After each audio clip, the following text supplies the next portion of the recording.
Si a la hora de buscar una nueva oficina o renovar su flota de vehículos valora entre comprar o alquilar, ¿por qué no hacerlo cuando necesita un ejecutivo?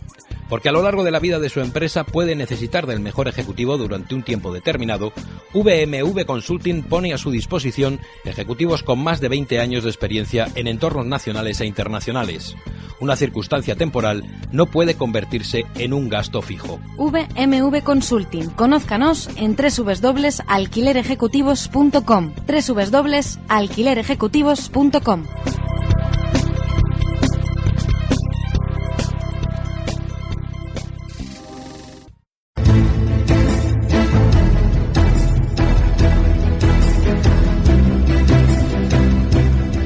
Diez minutos, pasan de las 10 de la mañana, continuamos haciendo números, además de números finos, números necesarios, para que realmente sepamos, porque solo el que conoce realmente las cosas puede luego efectivamente tener capacidad para decidir y para asumir realmente si lo que nos están diciendo es así o es parcialmente así.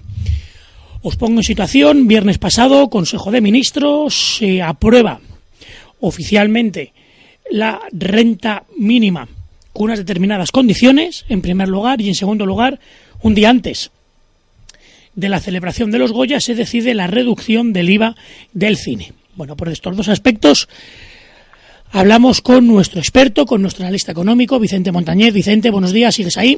Muy buenos días, aquí estamos. Vicente, en primer lugar, siempre en primera línea, siempre en primera línea. Vicente, en primer lugar, renta mínima. Lo primero que tengo que preguntarte es, ¿esto es novedad o ya existía? Y si existía, ¿cuál ha sido la novedad de esta nueva renta mínima?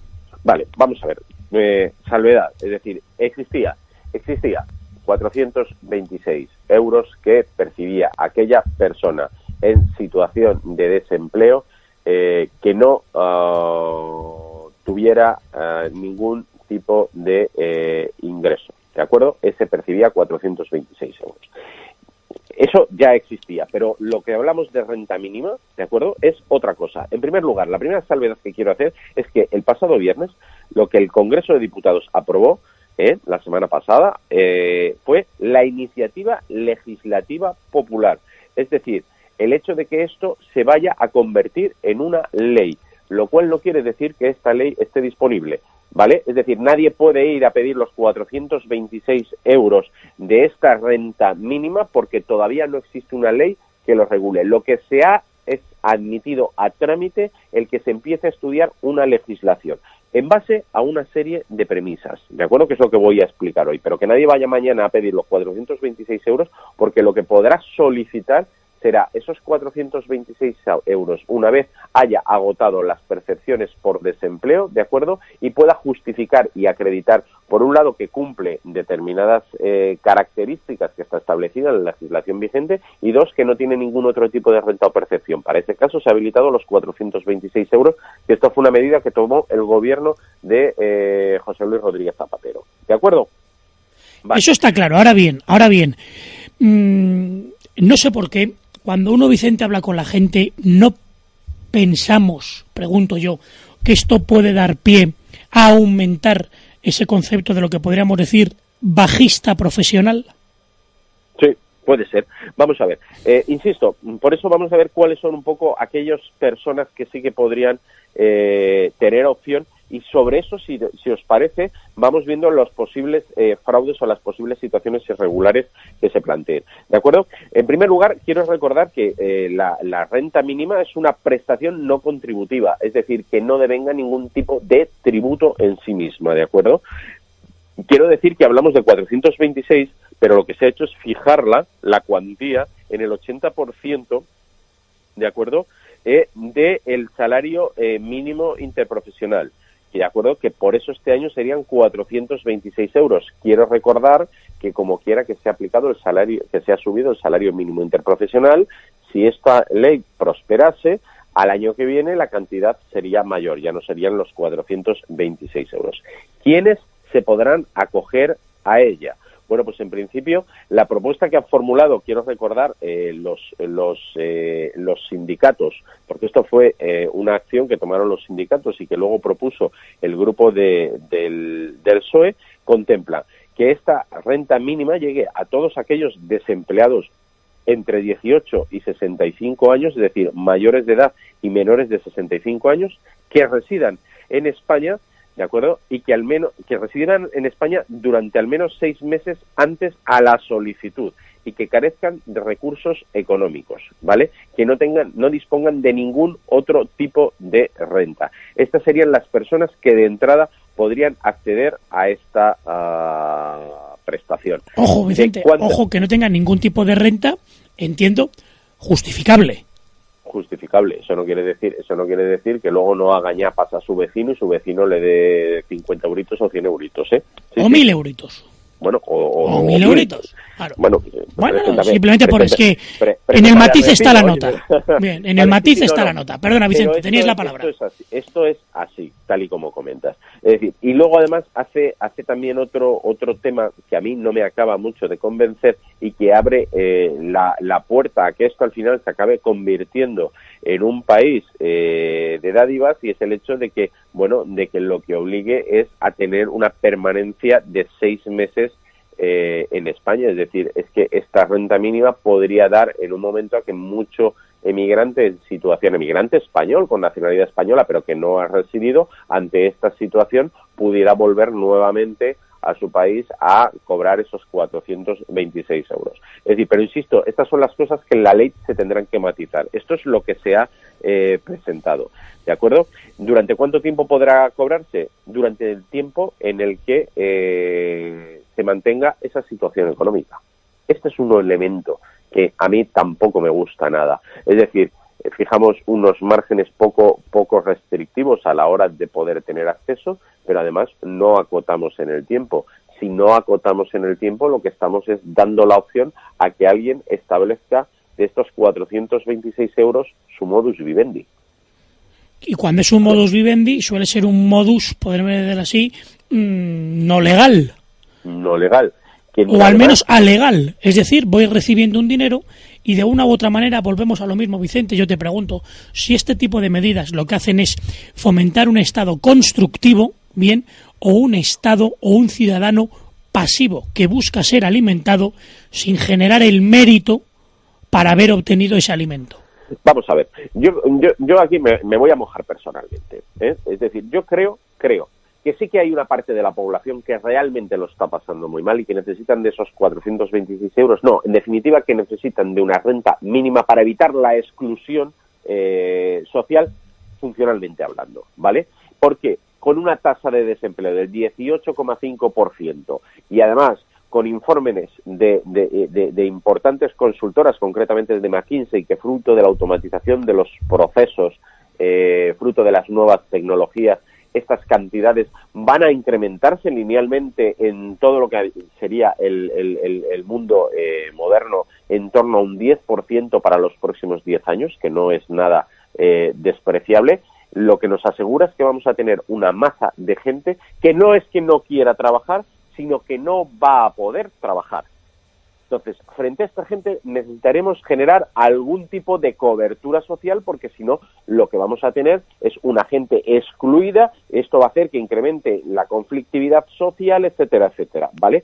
Ahora bien, la solución es dar una renta mínima sin ningún tipo de contraprestación, de tal forma que podamos perpetuar a una serie de parásitos en el sistema. Bien, pues esto es lo que apunta más bien este anteproyecto de ley que se ha votado su tramitación y que a mí es lo que no me gusta. Es decir, oye, ¿cuáles son los elementos de control que establecemos? ¿Cuáles son las medidas sobre las que actuamos? ¿Por qué no va asociada a un plan de trabajo social? ¿Por qué no va asociada a determinado cumplimiento de procesos formativos? En definitiva, cualquier medida tiene que ir orientada a la reinserción y readaptación de esta nube de marginalidad laboral para que puedan reinsertarse en el sistema laboral y no directamente, oye, mira, vamos a darles de comer, que no molesten, vamos a dejarlos ahí al lado y además nos aseguramos unos votos, ¿no? Aproximadamente, Vicente, por hacer números, esta renta mínima a día de hoy, ¿a cuánta gente se calcula en España? 2.400.000. Que son 2,5 millones, que es 2 veces la población de Valencia. Sí, es una barbaridad. Es una barbaridad porque además también contempla para determinada gente que no obtiene que tiene rentas por debajo del salario mínimo interprofesional, que también puedan acogerse, ¿de acuerdo? Es decir, estamos hablando de un coste inicial de unos 12.000 millones, pero que si esto no se gestionara bien podría llegar a representar más del doble, podríamos llegar a hablar de unos 30.000 millones de euros, ¿de acuerdo? Con lo cual, esta medida es una medida que también adelanto, que está muy bien electoralmente, que probablemente tenga el respaldo en alguna de las encuestas que comentábamos en la tertulia anteriormente, bueno, pues su respaldo, pero que yo estoy convencido que no va a salir a la luz. ¿Y por qué digo que estoy convencido que no va a salir a la luz? Quiero referenciarnos al artículo 135 de la Constitución, donde se establece el techo de gasto. El techo de gasto para este año del gasto no financiero está fijado en 118.000 millones de euros, ¿de acuerdo? Y no nos podemos gastar más de ese dinero. No puede haber ninguna iniciativa legislativa que nos gastemos más de esa cantidad, porque se prevalece el pago de la deuda y los compromisos con nuestros socios europeos frente a cualquier otra decisión de gobierno que suponga incrementar ese techo de gasto, con lo cual ese techo de gasto es máximo. Bien, nosotros incluir en estos momentos, este año, estos 12.000 millones, haría que superáramos el techo de gasto, y eso va a ser lo que haga que esta ley no se pueda aplicar. Ahora bien, esto se acabará convirtiendo en un núcleo de conflicto, porque esta iniciativa legislativa va a tardar aproximadamente unos 7-8 meses en poder transformarse en una legislación, y que alguien le diga, concretamente el Partido Popular, el señor Montoro, diga: señores, artículo 131 de la Constitución, me parece muy bien lo que ustedes han aprobado, pero esto no se va a poder llevar a cabo porque hay un techo de gasto fijado en 118.000 millones. La pregunta es, ¿esto va a hacer que al año que viene seamos totalmente incapaces de fijar un techo de gasto? Ahí quedaría la duda. Pero desde luego este año esta ley no va a salir hacia adelante porque no la contempla el techo de gasto, y aplicando el artículo 135 de nuestra Constitución estaría fuera. Lo que no cabe duda, Vicente, es que al final parece que en el Congreso de lo que sí se ponen de acuerdo es de seguir con el concepto de papá Estado da, y no papá Estado genera empleo, y no solo empleo público, que es lo fácil. Mientras tanto, hoy, Vicente, leo, por ejemplo, para que nos hagamos una idea, como al final pocas cosas cambian, ¿no? Como decían los clásicos, nihil novum sub sole, nada nuevo bajo el sol. Hoy leo noticia hoy de economía: el Corte Inglés genera más de 340.000 empleos con un impacto económico equivalente al 2,5% del PIB. Del PIB, sí, señor. Sí, 340.000 empleos genera el Corte Inglés con un impacto económico equivalente al 2,5% del PIB. Y yo pregunto, ¿y el Estado genera él, per se, un 2,5% del PIB fuera de lo que es la generación de empleo público? Es decir, convocar oposiciones. A lo mejor por ahí es donde el Congreso debería ir, y si no, mientras tanto, pues como digo, hoy es el Corte Inglés, bien, y mañana será en general, digamos, aquellas empresas que de una u otra manera creo que sí saben lo que tienen que hacer. Y mientras tanto, Vicente, me quedo con que España se consolida como el primer suministrador hortofrutícola de España y de Europa, por supuesto. De Europa, sí. España se consolida como el primer suministrador hortofrutícola de Europa. Claro, eso es lo que genera empleo. Y luego el Corte Inglés genera 340.000 empleos directos o indirectos, que, ojo, es un 2,5% del PIB. Que un 2,5% del PIB es bastante más de lo que, por ejemplo, los presupuestos generales del Estado se destinan a defensa, por ejemplo.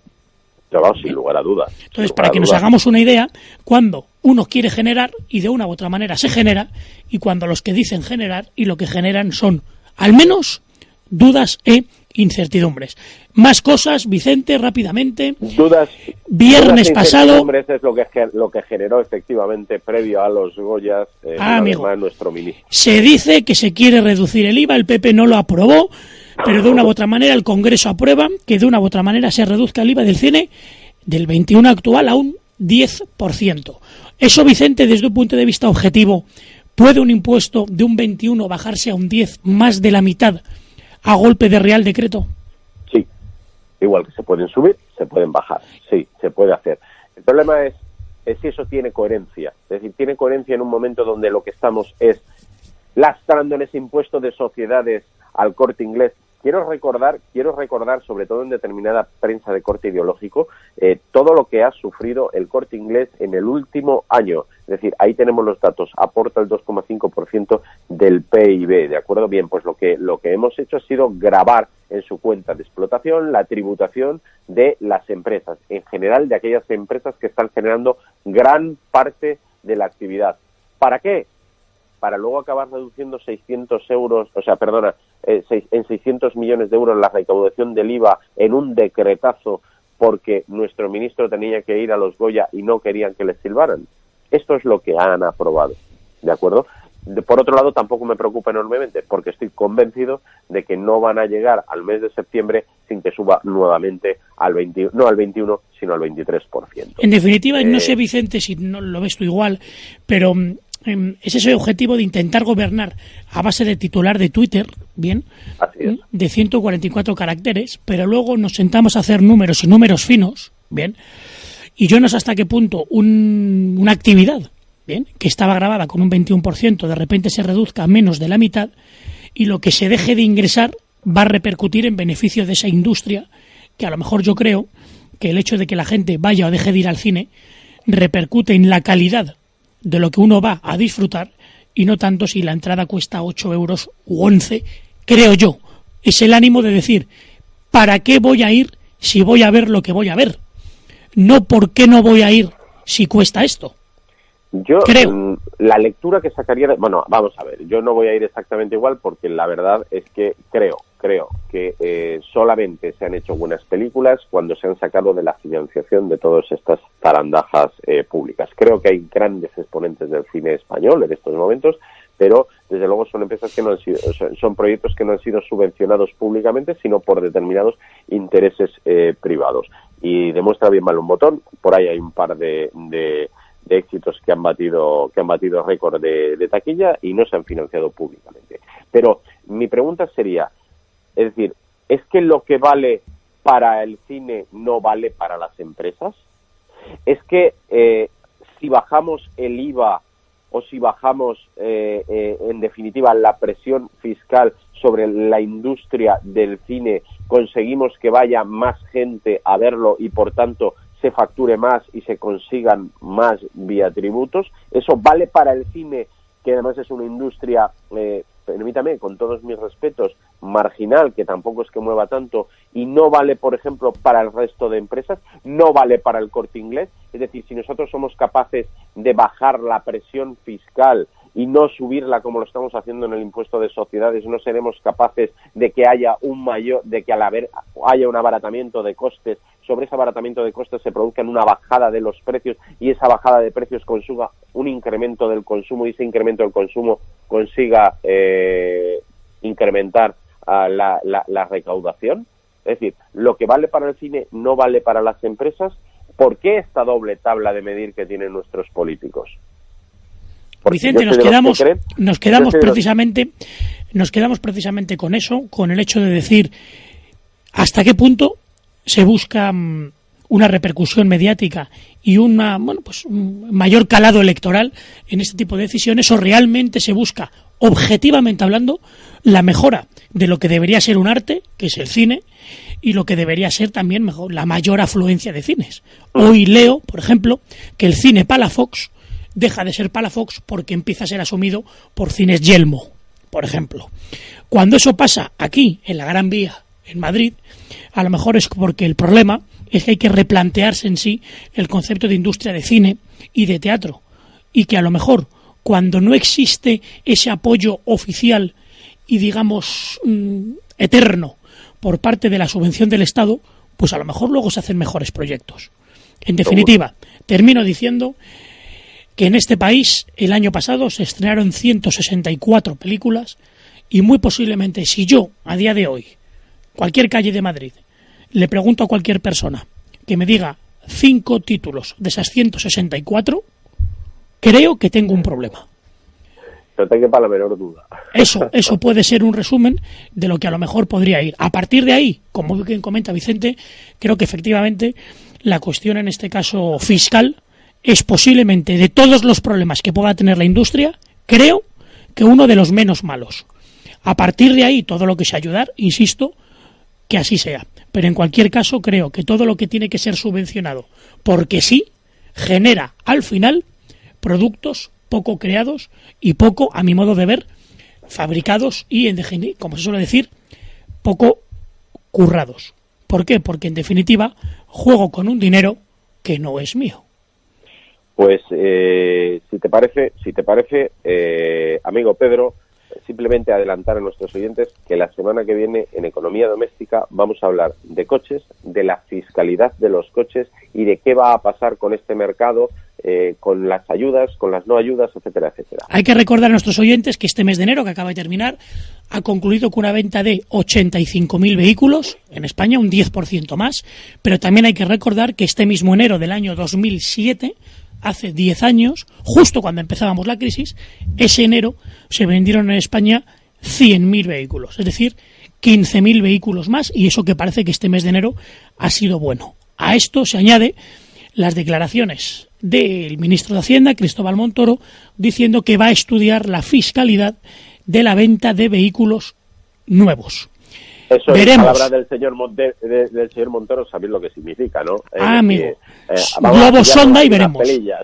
Veremos. Por lo tanto, veremos efectivamente, y hay que recordar, muy importante, que este país vive en gran parte también la creación de empleo, vive en gran parte de la fabricación de automóviles. Hay que recordar que en Vigo se fabrica Citroën, en Valladolid y Palencia la fábrica de Renault, Mercedes en Vitoria, Volkswagen parte en Pamplona, SEAT, como sabemos, en Barcelona, otra parte de Citroën y Peugeot aquí en Madrid, en Villaverte, muy cerquita de la emisora, y Ford, gran parte también de los modelos de Ford se fabrican allí en tu tierra, en Valencia. Por lo tanto, concluimos el sector del automóvil muy importante y hablaremos con ello el próximo miércoles con Vicente Montañez aquí en Economía Doméstica, cuánto del precio final del vehículo va para Hacienda y cuánto el nuevo plan de Hacienda va a repercutir en ese precio final, si será un 21% de IVA o se agravará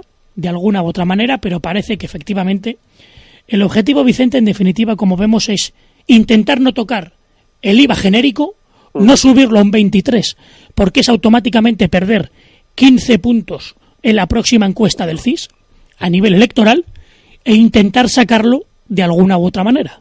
Si uno de los pocos sectores que en España crecen es el automóvil y la gente va a seguir comprando coches, planteémonos la cuestión fiscal. Parece que es un poco la estrategia, ¿no?, de don Cristóbal, y cierra España. El peligro que tiene don Cristóbal es que quiero recordar que la industria del sector del automóvil en España es la principal exportadora y, por tanto, vital en el mantenimiento de la balanza comercial española, sobre todo en un momento tan complicado como los que se avecinan, con lo cual deberá de andarse con mucho tiento el gobierno donde mete sus cargas de profundidad recaudatorias, no vaya a ser que la criada le salga respondona.